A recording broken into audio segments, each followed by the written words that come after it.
بسم اللہ الرحمن الرحیم۔ السلام علیکم ورحمۃ اللہ وبرکاتہ۔ بے شک اسلام ہی حق سچ کا مذہب ہے۔ ہم اس دنیا میں موجود، اس کائنات میں موجود یا اپنے انسانی جسم کے اندر موجود نظام کو دیکھیں تو ہمیں معلوم ہوگا کہ ہر چیز میں اللہ تعالیٰ کی نشانیاں موجود ہیں جو ہمیں یہ بتلاتی ہیں کہ اس کائنات کا واحد رب صرف اللہ تعالیٰ ہے۔ لیکن مغرب کے جو بھی سکینڈلز ہمارے سامنے آتے ہیں، خواہ وہ اب کا ہو یا پہلے آئے ہوں، وہ ہمیں دین اسلام کے قریب لے جاتے ہیں، کیونکہ ہم سے زیادہ جو گورے ہیں وہ اس بات کو سمجھتے ہیں کہ دین اسلام ہی حق سچ کا مذہب ہے۔ لیکن اگر آپ اس کی روٹس کے اندر جائیں تو آپ کو معلوم ہوگا کہ وہی لوگ جو کبھی فریڈم، لبرلزم، فیمنزم کے نام پہ امریکہ یا یورپ کی سڑکوں پہ احتجاج کرتے تھے، آج وہی لوگ ٹرمپ ٹاور کے باہر کھڑے ہو کے احتجاج کر رہے ہیں کہ ہمارے یورپین ماں بہن، بیٹے، بھائی بہن کی تمیز نہیں رہی رشتوں کی، اور ہمارا استحصال ہو رہا ہے۔ ہم مسلمان دوسروں کو بتاتے تھے کہ دیکھو گوروں نے قرآن مجید کو نافذ کیا ہوا ہے اکانومی کے لیے، جیسے بھی اپنے ملکوں کے اندر ہم سے زیادہ تو وہ قرآن مجید کو نافذ کرتے ہیں، ہاں وہ غیر مسلمان ہے۔ لیکن یہ چیز سچ نہیں ہے،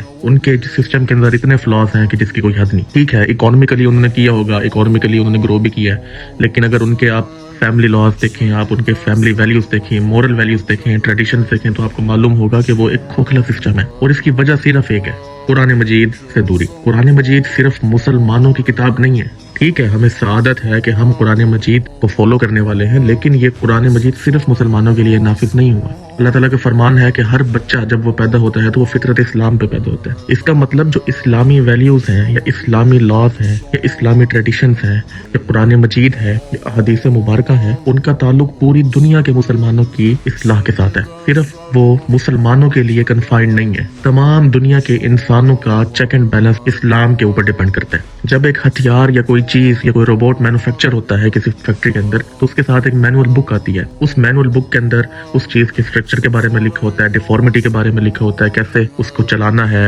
کیسے کرنا ہے، سارا لکھا ہوتا ہے۔ اسی طرح انسان جو اتنا سسٹمائزڈ وے کے اندر بنا ہے، جس کے اندر ایک پورا نظام ہے، سرکولیٹری سسٹم ہے، بلڈ سسٹم ہے، لمفیٹک سسٹم ہے، یہ کیسے ہو سکتا ہے کہ اس کی کوئی مینول بک نہ ہو؟ ہماری مینول بک قرآن مجید ہے، گوروں کی مینول بک بھی قرآن مجید ہے۔ اس دنیا میں موجود تمام سویلائزیشنز ڈیپینڈ کرتے ہیں قرآن مجید کے اوپر۔ اگر ہم اپنی زندگیوں کے اندر قرآن مجید کو ایز اے سسٹم نافذ کریں گے تو خواہ وہ گورا ہو، خواہ وہ مسلمان ہو، خواہ وہ کسی بھی سویلائزیشن سے تعلق رکھتا ہو، خواہ وہ چینی ہو، وہ ایکسل کرے گا، وہ گرو کرے گا، سکون سے بھی رہے گا، انصاف سے بھی رہے گا، عدل کے ساتھ بھی رہے گا، اور آزادی کے ساتھ بھی رہے گا۔ لیکن اگر ہم اس کو اپنی زندگیوں پہ نافذ نہیں کرتے، پھر چاہے ہم مسلمان ہی کیوں نہ ہو، ہم اپنی انفرادی زندگیوں میں تو قرآن مجید کی تلاوت کر لیا کریں گے، ثواب بھی لے لیا کریں گے، نماز بھی پڑھ لیا کریں گے، اپنی آخرت کے لیے نیکیاں تو کما لیں گے، لیکن ہم دنیا میں سسٹمک وے سے نہیں رہ سکتے، کیونکہ کوئی بھی قانون صرف پڑھ کر الماری میں رکھنے کے لیے نہیں نازل ہوتا۔ اگر ہم اپنے مسلمانوں کی آزادی چاہتے ہیں، ہم اپنے مسلمانوں کی حرمت واپس چاہتے ہیں، ہم مظلوم مسلمانوں کا استحصال روکنا چاہتے ہیں، ہم اپنی انفرادی زندگی کے اندر خوشحالی چاہتے ہیں،